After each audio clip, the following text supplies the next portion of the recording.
ফুলবাবু,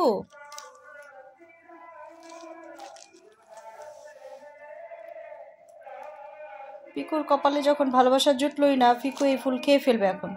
চাবাই চাবাই খেয়ে ফেলো পিকু, খেয়ে ফেলো। শয়নের স্বপনে পিকু এই গোলাপ ফুল নিয়ে ঘুমাচ্ছে আজকে সারা দিন রাত। খেলাধুলা করতেছে, ফুলটাকে সে কিছুতেই দূরে সরতে দিচ্ছে না।